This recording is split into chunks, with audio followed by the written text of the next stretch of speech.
السلام علیکم dear viewers.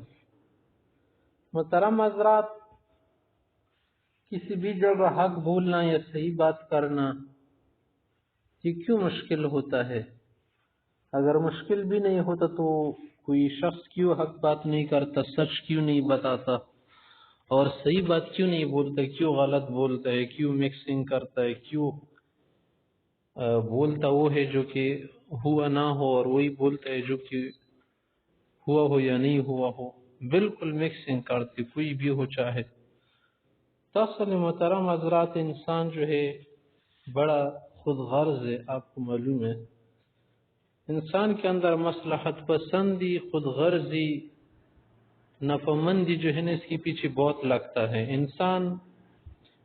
یہاں پر ہم انسان اس لیے بولیں گے نا کہ یہ بات صرف مسلمان میں نہیں ہوتی، یہ بات کافر میں بھی ہوتی ہے کہ مصلحت کی خاطر، مصلحت کے لیے، فائدے کے لیے، اپنی غرض کے لیے وہ بھی جو ہے جھوٹ بولتے ہیں، سچ نہیں بولتی۔ اسی طرح سے پھر مسلمانوں میں جو پھر مسلمانوں میں بھی اچھے لوگ ہوتے ہیں، علماء ہوتے ہیں، صالحین ہوتے ہیں، ہر قسم کے آدمی آپ کو ملیں گے۔ تو محترم حضرات، ہر انسان جو ہے کچھ نہ کچھ مصلحت کو مد نظر رکھتا ہے نا، اسی کو مد نظر رکھتی ہوئی وہ بولتا ہے، وہ کرتا ہے۔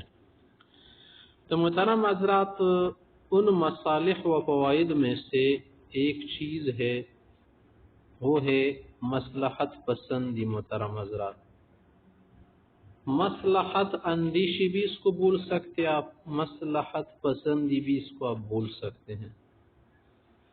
یعنی مصلحت کا اندیشہ رہتا ہے، اسی کو دیکھتا رہتا ہے انسان کہ اگر میں حق بولوں گا، یہ صحیح بولوں گا، یا یہ کام کروں گا، اس کے خلاف جاؤں گا، تو پھر میرا جو ہے یہ جو فائدہ ہے، یہ جو مصلحت ہے، پھر تو فوت ہو جائے گی۔ تو اس کی وجہ سے جو ہے نا، یہ بات اکثر انسانوں میں موجود ہے، اکثر انسانوں میں، اکثر لوگوں میں، کہ وہ اس فتنے سے نہیں بچ سکتی۔ مصلحت اندیشی جو ہے، غرض پسندی جو ہے محترم حضرات، ایک فتنہ ہے۔ فتنے کا مقصد یہ ہوتا ہے کہ آپ کو ابتلا میں ڈال دے، آزمائش میں ڈال دے۔ آپ حیران رہ جاتے کہ میں کیا کروں، اگر میں حق بات کروں گا یا اس کے خلاف جاؤں گا یا یہ کروں گا وہ کروں گا، پھر تو میری جو مصلحت ہے وہ تو فوت ہو جائے گی، پھر جو میرا فائدہ ہے وہ تو فوت ہو جائے گا، چاہے وہ دنیاوی فائدہ ہو۔ اخروی تو بہت کم ہی ہوتا ہے کہ میرا اخروی کام جو ہے خراب ہو جائے گا اس کی وجہ سے۔ تو اس لیے انسان جو ہے پھر آگے کچھ نہیں کر سکتا اور نہ کچھ بولنے کی کوشش کرتا ہے۔ کم از کم وہ یہ ضرور کرے گا کہ اس بات کو کیا کرے گا، شکل دے کر اچھے الفاظ میں پیش کرنے کی کوشش کرے گا، پیارے لہجے میں، پیارے الفاظوں میں وہ کہے گا، تاکہ سامنے والا آدمی ناراض نہ ہو جائے، چاہے وہ کوئی بھی ہو۔ یہ ضروری نہیں ہے کہ یار ہم ہمیشہ حکام ہی کو نظر میں رکھیں، یار یہ تو زندگی میں ہمارے اپنے لوگ ہوتے، گھر کے لوگوں میں بھی اگر کوئی برہا کہ دوسرا غلطی پڑے تو ہم غلطی والے کو ایسا نہیں بولتے کہ تم غلط ہو، کیونکہ ہمیں اس سے مصلحت ہوتی کوئی۔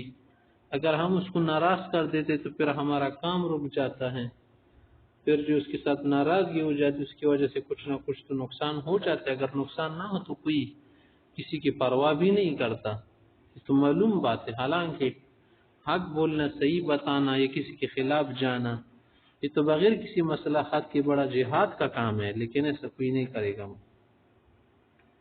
اس لیے یہ بھی جو ہے ایک فتنہ ہے محترم حضرت، اس کی وجہ سے اکثر لوگ امتحان میں پڑھ کے فیل ہو جاتے۔ تو ہمیں مصالح کے بغیر جو ہے رہنا چاہے۔